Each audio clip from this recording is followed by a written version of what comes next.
Welcome to Life with No Breaks, where we discuss the side effects of life and its different experiences. I'm Juanetta, your host, and today I'll be talking about shaming within the immediate family. And let me throw out this disclaimer.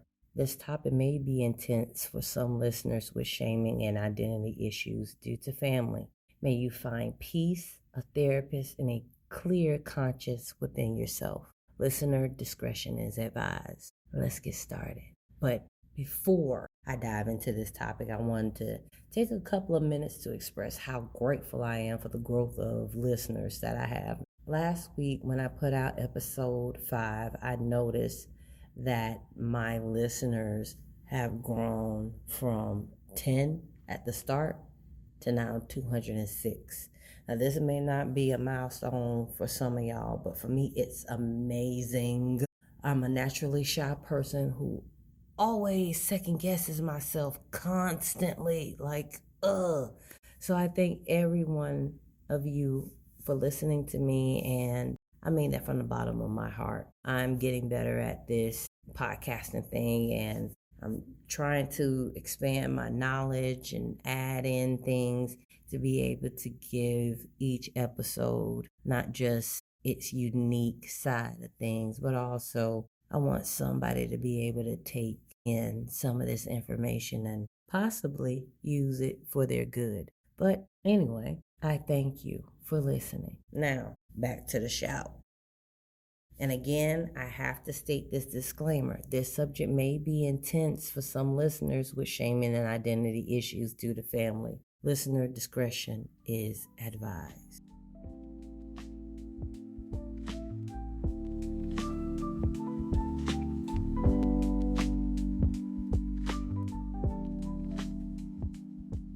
I have to rip the Band-Aid off of this one. I am a firm believer that bullying and the creation of passive victims for the bully begin at home. And yeah, I said it. I know some people know this already, but then there are a large amount of people that I feel do not understand how bullies are being produced from what that particular child is enduring by the hands of someone within the home. And it may just seem as if it is playful banter, cute nickname, or just basically you're running the dozens with someone. But shaming within your family, it happens in some of the most innocent moments and in those moments where people are enraged. However, either way you look at it, shaming within a family is not necessary. It really isn't. And it doesn't just stem solely from siblings teasing one another, or as some of us would put it, as kids being kids. The adult or adults in the home plant that seed. Now, I know some of us at one point in time may have heard, put that down, you don't need to eat that. You are so stupid. You're an idiot. You're going to be as no good as your father. You're not going to be any better than your mother. Stop acting like you don't have sense. Or, better yet, I can't stand to look at you. You look just like your mother or your father. He didn't stick around, so now I'm stuck with you. Or she didn't stick around, and now I'm stuck with you. You're no good, and you'll never be any good. You don't deserve it. I should have swallowed you. Now, it may have started from a moment of frustration with another adult or life itself, but that one moment turns into 2, then it turns into 3, and so on.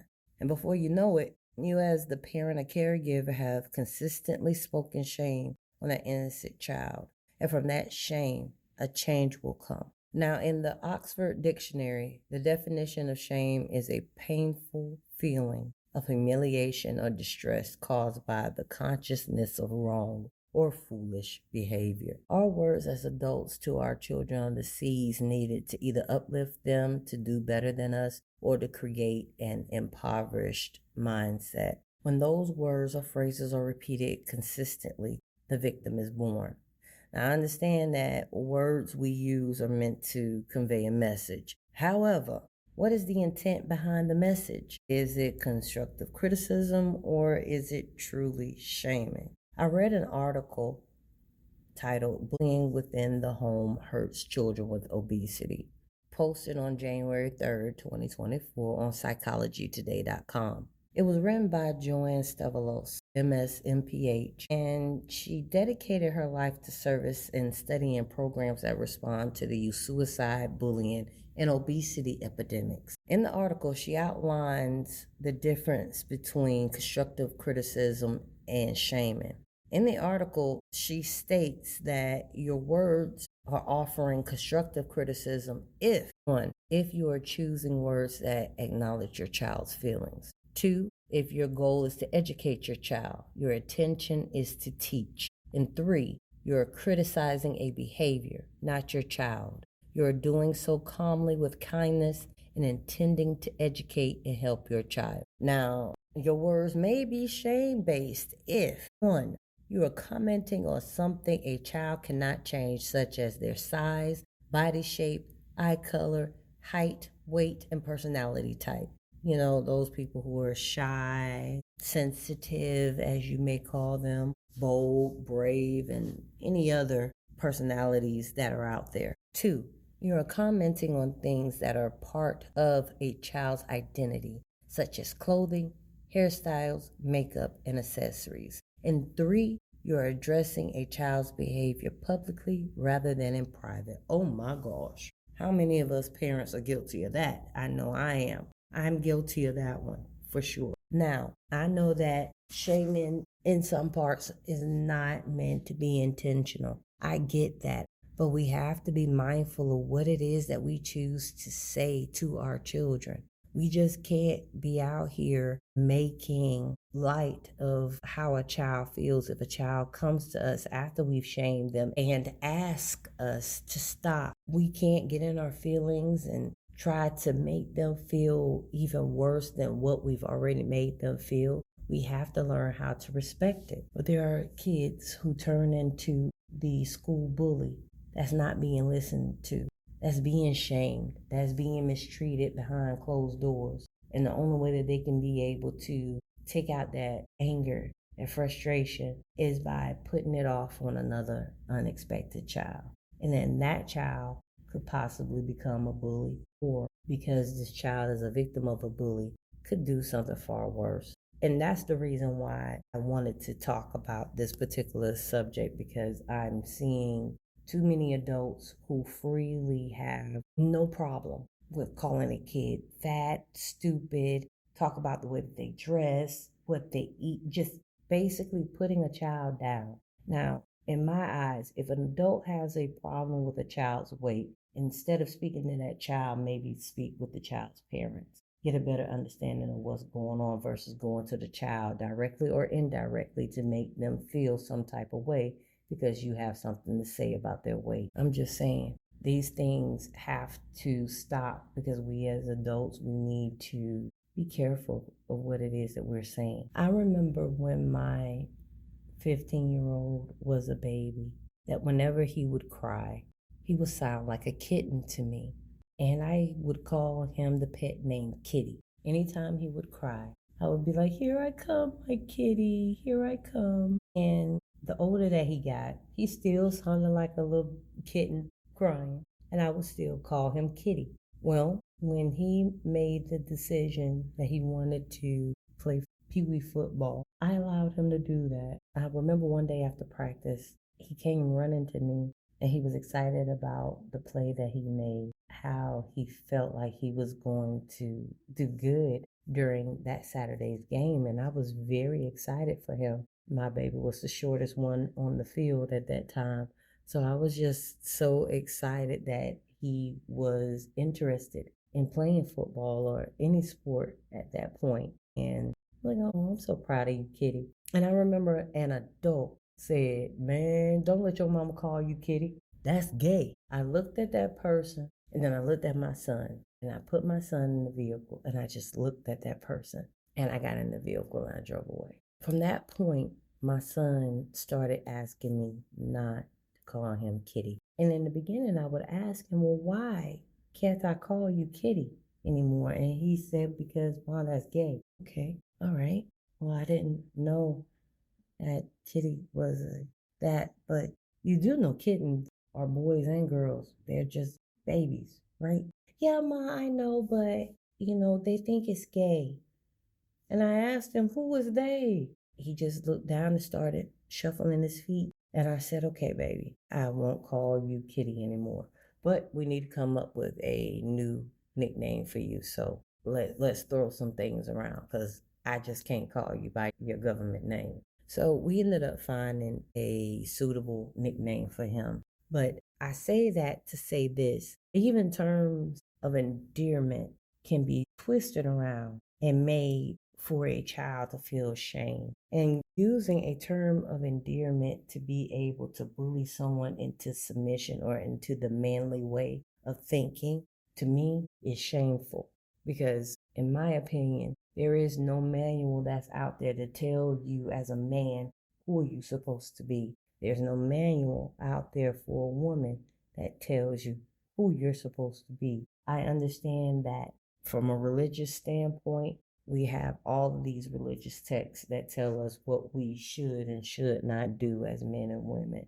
And that is great to stand on. But a lot of people do not stand on those words in those religious texts. So if we're going to be realistic, let's take religion out of it. And if religion did not exist, then what would tell us how or what the characteristics of a woman is versus a man outside of what their genitalia tells us? And remember, we can switch it up. We can switch up our genitalia at any time. So let's not get that confused either. So what is out there to tell us what a true woman and a true man is supposed to be? So before we go out there shaming children for childhood nicknames or body types or the way that they speak or the way that they dress, before doing any of those things, adults, have a moment to yourself before you let those words come out of your mouth.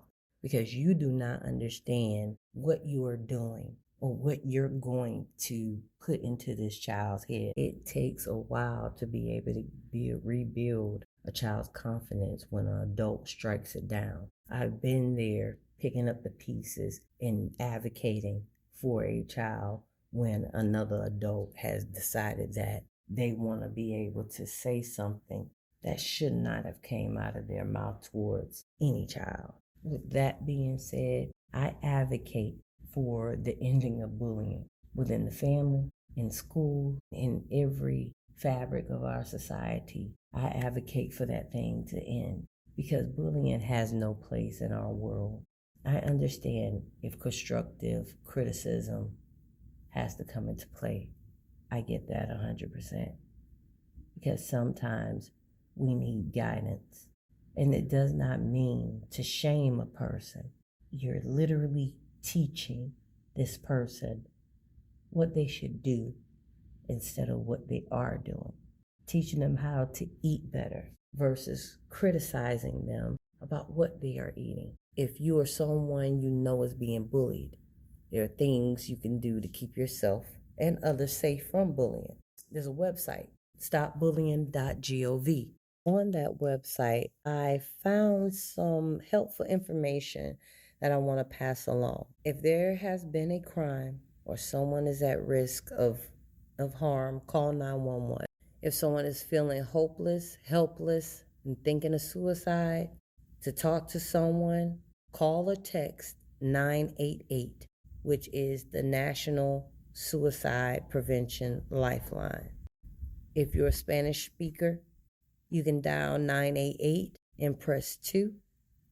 If you're deaf or hard of hearing, you can use your preferred relay service or dial 711, then 988.